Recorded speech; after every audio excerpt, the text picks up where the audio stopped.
నిర్మోమాటంగా చెప్పేస్తున్నారు. మెడికల్ కాలేజీలు ఆంధ్రప్రదేశ్కి రావు, మేము స్థాపించలేము, నిర్మించలేము, నెలకొల్పలేము అని తాజాగా అసెంబ్లీలో అదే చెప్పేశారు.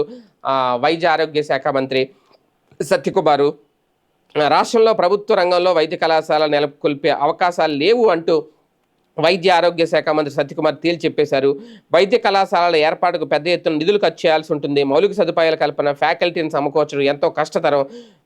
అయితే ఇప్పుడు ప్రస్తుతం వైఎస్ఆర్ అంటే ఇప్పుడు దీనికి సంబంధించి ప్రశ్నోత్తరాల సమయంలో వైఎస్ఆర్సీపీ ఎమ్మెల్సీ డాక్టర్ మొండితోక అరుణ్ కుమార్ మాట్లాడారు.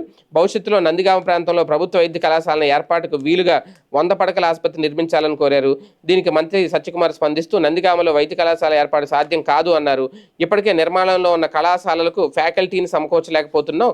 రాష్ట్రంలో ప్రభుత్వ వైద్య రంగం బలోపేతం కోసం నాడు నేడు కింద గత ప్రభుత్వం 14,000 కోట్లతో 2,207 పనులు చేపట్టినట్లు వివరించారు. నందిగామలో 100 పడకల ఏరియా ఆసుపత్రి నిర్మాణానికి గత ప్రభుత్వం 5 ఎకరాల స్థలం కేటాయించిన విషయాన్ని ఎమ్మెల్సీ అరుణ్ కుమార్ గుర్తు చేస్తూ ఆ స్థలంలో 100 పడకల ఆసుపత్రి నిర్మిస్తే భవిష్యత్తులో వైద్య కళాశాల ఏర్పాటుకు ఉపయోగపడుతుంది అని అన్నారు. అయితే ప్రభుత్వం సిహెచ్సి ఉన్న 2 ఎకరాల స్థలంలో 100 పడకల ఆసుపత్రి అభివృద్ధికి ప్రస్తుత ఎమ్మెల్యే ప్రతిపాదించారని, అందువల్ల భవిష్యత్తులో కూడా వైద్య కళాశాల ఏర్పాటుకు అవకాశం ఉండదు అన్నారు.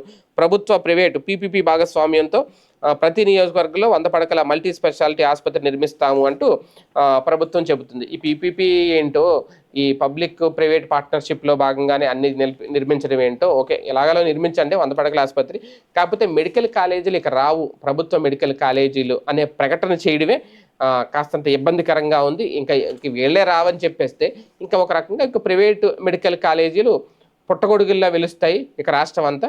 ఇక మెడికల్ సీటు కొనాలంటే ఇంకా కోట్ల రూపాయలు, ఉన్నదంతా ఆస్తులంతా అమ్ముకోవాలి. సామాన్యుడు ఇక మెడిసిన్ చెయ్యాలి అనే కోరుకుంటే దాన్ని ఇంక విరమించుకోవడం బెటర్.